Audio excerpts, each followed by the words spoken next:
Lord, I lift my hands, I give all the praise to you. Eu quero compartilhar sobre a parábola do bom samaritano. E diz o livro de Lucas, no capítulo 10, versículo 25, Lucas 10, 25. Eu estou com a vozinha um pouco prejudicada.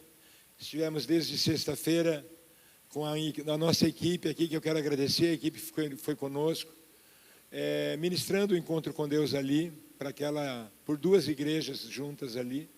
Foi um tempo precioso, mas a gente volta sem voz, né? Acharam Lucas 10, 25, diz assim, a palavra do Senhor: certa ocasião, um perito na lei levantou-se para pôr Jesus à prova e lhe perguntou: mestre, o que preciso fazer para herdar a vida eterna? O que está escrito na lei? Respondeu Jesus. Como você a lê?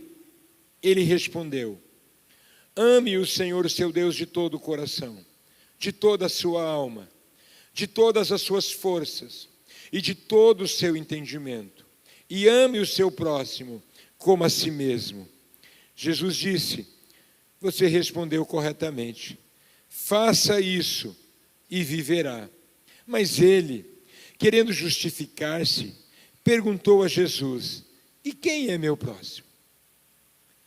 Queridos, Jesus nesse momento poderia apenas ter dito: teu próximo é a bola da vez, é o primeiro necessitado que aparecer na sua frente, a primeira pessoa que você encontrar que precisar de ajuda, ajude-o, simples assim.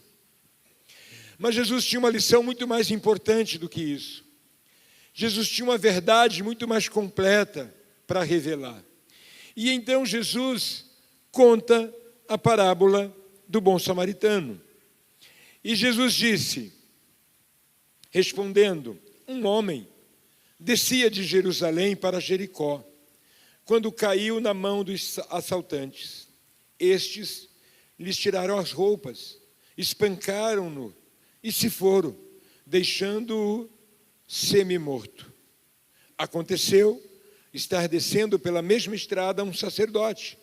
Quando viu, o homem passou pelo outro lado. E assim também um levita, quando chegou no lugar e o viu, passou pelo outro lado. Mas um samaritano, estando de viagem, chegou onde se encontrava o homem e, quando o viu, teve piedade dele. Aproximou-se, enfaixou-lhe as feridas, derramando nelas vinho e óleo. Depois colocou-o sobre o seu próprio animal, levou-o para uma hospedaria e cuidou dele. No dia seguinte, deu 2 denários ao hospedeiro e lhe disse: cuide dele, quando voltar, lhe pagarei todas as despesas que você tiver. Qual desses 3 você acha que foi o próximo do homem que caiu nas mãos dos assaltantes? Ele disse: aquele que teve misericórdia dele. Foi o que respondeu o perito da lei. Jesus disse: vá e faça o mesmo. Queridos, nós temos nessa palavra algumas lições interessantes de Jesus, não só para aquele homem, mas se está registrado aqui, é para nós também. Se ficou registrado na palavra de Deus, é lição para nós. E é interessante que nós podemos fazer aqui uma alegoria. Não é muito recomendado fazer alegorias, porque em muitas situações você pode correr o risco de fazer interpretações indevidas. Mas é muito interessante porque há uma profundidade aqui nessa alegoria. Primeiro, para nós entendermos, Jerusalém é uma cidade 760 metros acima do nível do mar. Jericó está abaixo do nível do mar, 258 metros, abaixo do nível do mar. Por isso o texto diz: descia de Jerusalém um sacerdote. Descia de Jerusalém um levita. Mas um samaritano. E não diz de onde ele vinha. É bem possível que estava vindo de Samaria. Mas o texto não relata. Mas o que é interessante aqui para nós, queridos, é alguns detalhes que envolvem essa história que Jesus está contando. Esses 3 personagens simbolizam períodos da história.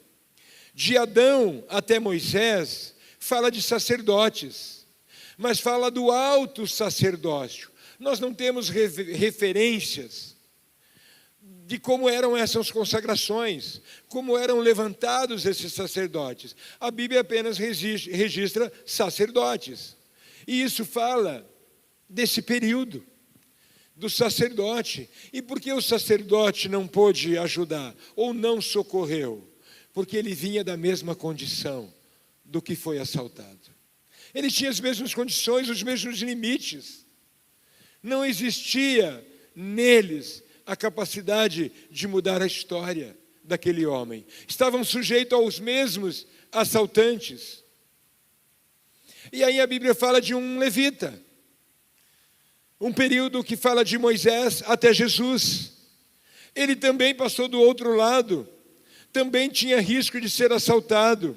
Também vinha da mesma condição. São realidades alegóricas dessa história. Porque Jesus queria dar uma lição muito mais do que atender alguém necessitado, caído, precisando de socorro. E aqui na nossa história, queridos, Jesus é o bom samaritano. E é muito interessante que a Samaria era uma cidade amaldiçoada. Enquanto Jerusalém é considerada uma cidade santa, a cidade do grande rei. O Salmo fala isso, cidade do grande rei, uma cidade santificada, abençoada. Já Samaria é uma cidade que foi amaldiçoada por Josué. Josué disse que com a morte do primogênito, ela começaria a ser reerguida, reedificada. E com a morte do caçula, ela seria completada. E exatamente assim aconteceu. E o que aconteceu quando o rei da Síria conquistou Samaria, matou os israelitas que estavam ali, escravizou os que sobraram. Ele povoou Samaria, trazendo povos de outros lugares. Então Samaria virou uma mistura de raças, uma mistura de povos. E era considerada pelos judeus uma cidade amaldiçoada. Eles não se falavam, não havia bom relacionamento, não havia paz entre essas duas cidades. Tanto que, quando Jesus para no poço de Jericó, quando Jesus para no poço de Jericó, ele pede água para uma mulher, e ela fala: como você, sendo um homem judeu, pede de beber para mim, que sou uma mulher samaritana? Porque não havia bom relacionamento.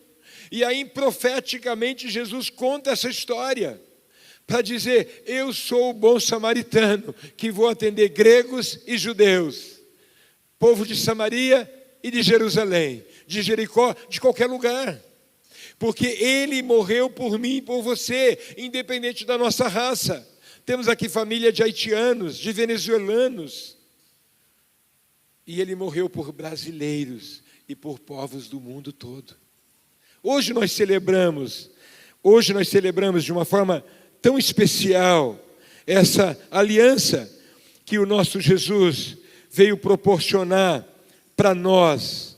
Uma aliança eterna, perfeita, completa, que é tudo o que nós precisamos. Então, queridos, nós precisamos entender que este homem que caiu na mão dos salteadores, ele representa a humanidade toda. A Bíblia fala que o inimigo das nossas almas veio para matar, para roubar e para destruir. Satanás veio para matar, roubar e destruir. O mundo espiritual é muito mais real do que nós imaginamos. Por trás de toda malignidade que o ser humano é capaz de produzir, há demônios motivando a fazê-lo. Porque eu e você não fomos criados por Deus para ser mal. Mas por que nos tornamos maus, violentos? Por que nos tornamos vingativos? Porque passamos pela queda. E a queda gerou sofrimento, gera dor, gera angústia. Este homem caído, esse homem ali que foi atingido por assaltantes, é uma simbologia de toda a humanidade. O inimigo levantou para destruir, para derrubar. Só o Jesus, o nosso bom samaritano, pode curar nossas feridas, pode sarar as nossas dores, pode restaurar as nossas casas, pode nos levantar emocionalmente, espiritualmente, mentalmente. Ele tem o poder de curar as feridas. Porque ele é o bom samaritano aqui. Então ele estava dizendo para o perito da lei: o teu próximo não é só as pessoas de Jerusalém, o teu próximo é qualquer ser humano que estiver caído. Ele precisa ser ajudado, ele precisa ser socorrido. Porque para um perito judeu da lei, ele estava ali para ajudar apenas Israel. E Jesus fala do bom samaritano, ele representando, porque ele morreu por todos. E é exatamente isso, a importância de Jesus mostrar para ele: você ama Deus acima de todas as coisas? Você ama o teu próximo como a ti mesmo? Quem é meu próximo? Ele pergunta para Jesus, e Jesus dá-lhe uma lição incrível. Teu próximo não é apenas o povo que está dentro de Jerusalém, o teu próximo também é um samaritano que foi atingido, é qualquer pessoa que precisa de socorro. E é significativo o óleo e o vinho, símbolo do Espírito Santo de Deus, o óleo, o vinho, mais para frente, o sangue de Jesus derramado, símbolo do vinho que nós usamos na ceia, porque ele disse: é o meu corpo que é partido por vós, é o meu sangue que foi derramado por vocês. Então, quando ele institui a nova aliança, que nós vamos participar daqui a pouco, aquela história aponta para o óleo e o vinho que ele derramou sobre as feridas daquele moribundo semi-morto que foi atingido, simbolizando que o Espírito Santo viria para trazer consolo, conforto, esperança, curar nossas dores, nossas feridas, nossas machucaduras. E é interessante que ele paga, leva até a hospedaria. A hospedaria aqui é o símbolo da igreja, lugar aonde nós somos tratados pelo Senhor Jesus, somos tratados pelo Espírito Santo, somos tratados pela palavra liberada, somos tratados pelo tempo de relacionamento e comunhão com Deus enquanto estamos na casa do Senhor. Ele leva até a hospedaria e ele diz para o hospedeiro, símbolo do Espírito Santo: cuide até que eu volte. Tem um período que Jesus veio, teve o ministério, edificou, deixou direções, orientações, e em relação à ceia ele diz: façam isso em memória da minha morte, mas lembrando, estou vivo e vou voltar. É essa mensagem, queridos, desta parábola tão completa que o próprio Jesus conta. E aí ele diz: olha, eu vou deixar aqui um dinheiro, cuida dele. Quando eu voltar, eu vou te pagar. Que lindo, queridos. O que Jesus fez por mim e por você é maravilhoso, é tremendo, é grandioso. A queda deste homem fala da queda da humanidade. Por isso que o sacerdote não conseguiu resolver o problema do pecado do homem, o levita não conseguiu resolver o problema do pecado do homem, mas o nosso Jesus conseguiu resolver. Ele fez o sacrifício perfeito. Ele fez o sacrifício completo, proporcionando a mim e você a salvação que só Jesus pode proporcionar. Por isso que Paulo, escrevendo para Timóteo, ele diz que Jesus é o nosso mediador entre nós e Deus. Por isso que Jesus entra em cena como bom samaritano para restaurar a humanidade caída com o seu sacrifício perfeito, que apontava pelo que ele viria fazer para mim e para você. Nós vamos participar da ceia do Senhor. Quem deve participar da ceia do Senhor? todos que entregaram a vida para Jesus e recebeu como Senhor e Salvador da sua vida, você deve participar, independente da igreja que você participa. Se é membro da nossa igreja ou não, se está aqui conosco no dia da nossa ceia, você entregou a sua vida para Jesus, Jesus é Senhor da tua vida, você tem aliança com esse Jesus, participe da ceia, é vida na tua vida. Porque a Bíblia diz que o pão e o vinho fala de comer do próprio Jesus. O Jesus vivo, ressurreto, é o alimento espiritual que eu e você precisa. E nós encontramos na palavra de Deus, nós encontramos na oração, nós encontramos na adoração, nós encontramos no exercício do nosso ministério, nós encontramos no exercício de auxiliar as pessoas que precisam. Fica a dica, Sidney. Encontramos no exercício do nosso ministério. Amém? Nós precisamos entender que precisamos uns dos outros. Necessitamos uns dos outros. Precisamos ajudar uns aos outros. Porque para isso nosso bom samaritano deu exemplo. Encontrou alguém caído, precisando de socorro. É você que tem que socorrer. Sou eu que tenho que socorrer. E a gente não socorre dando dinheiro. E a gente não socorre mantendo eles na rua, levando coberta, levando refeição. Vocês sabem, sou radical contra isso. Nós temos lugar que ajuda, temos onde abrigar. Agora, se nós não levamos para mudar de vida, eles ficam aí pelas ruas, causando destruição na cidade. Prefeito, chegamos agora no início do culto, arrancaram até o relógio da casa do lado. Estava lá esguichando água. Você não ajuda quando você mantém eles na rua, levando comida, levando agasalho. Quer ajuda? Nós temos lugar para ajudar. A prefeitura se mobiliza para trazer até os nossos projetos, quando está muito frio, quando os dias estão difíceis. Mas toda vez que você alimenta ele na rua, tem igrejas que levam marmita para eles na rua. Não está auxiliando, está mantendo eles nessa condição. Porque a partir do momento que não chegar a marmita, não chegar o agasalho, eles vão buscar socorro. Pode ter certeza.